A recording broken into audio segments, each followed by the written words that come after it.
தூத்துக்குடியில் டாஸ்மாக் பாருக்கு ஆதரவாக செயல்படும் போலீசார் கடை வியாபாரிகளை கிளாஸ் தண்ணீர் பாட்டில் விற்கக்கூடாது என்று மிரட்டும் வீடியோ வெளியாகி சர்ச்சையை ஏற்படுத்தியுள்ளது. ரவுடிகள் போல மிரட்ட வந்த போலீசார் மீது நடவடிக்கை எடுக்கப்படுமா?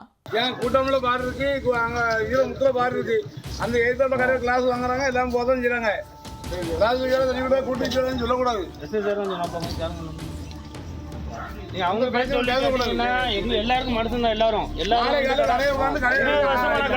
20 வருஷமா கடை வச்சு இப்ப கடை வைக்கல.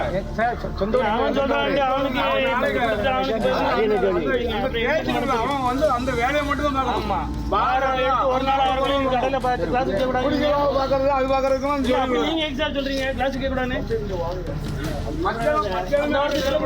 கடை நான் 20 வருஷமா கடை வச்சிருக்கேன். தூத்துக்குடி மாவட்டம் சாயர்புரம் அருகே உள்ள தேரி ரோட்டில் காமராஜர் நகரில் அரசு மதுபான கடை செயல்பட்டு வருகிறது. இந்த கடையை அகற்றக் கோரி பொதுமக்கள் எதிர்ப்பு தெரிவித்து வரக்கூடிய நிலையில் இந்த டாஸ்மாக் கடையில் புதிதாக மதுபான கூடம் இயங்க அனுமதி வழங்கப்பட்டுள்ளது. இந்த மதுபான கூடத்தை அந்த பகுதியை சேர்ந்த மாரியப்பன் என்பவர் நடத்தி வருவதாகவும் கூறப்படுகிறது. இந்நிலையில் டாஸ்மாக் பாருக்கு ஆதரவாக சாயர்புரம் காவல்துறையினர் சில அராஜக செயல்களை செய்வதாக பொதுமக்கள் குற்றம் சாட்டியுள்ளனர்.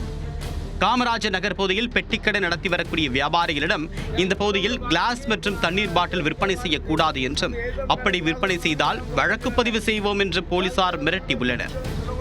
டாஸ்மாக் பார் நடத்துபவர்களிடம் லஞ்சம் பெற்றுக்கொண்டு போலீசார் அவர்களுக்கு ஆதரவாக வியாபாரிகளை மிரட்டுவதாக அவர்கள் குற்றம் சாட்டியுள்ளனர்.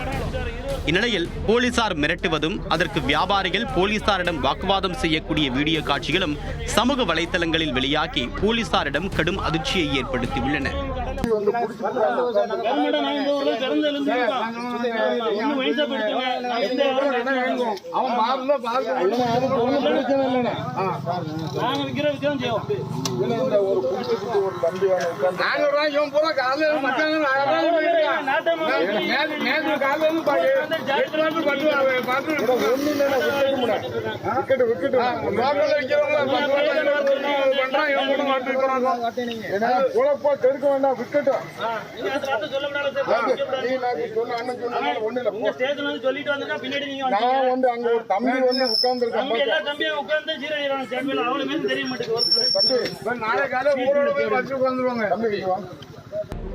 இவ்வாறு மாமூல் பெற்றுக்கொண்டு பணி செய்யக்கூடிய காவல்துறையினர் மீது மாவட்ட காவல் கண்காணிப்பாளர் நடவடிக்கை எடுக்க வேண்டும் என்பது வியாபாரிகளின் கோரிக்கையாக உள்ளது.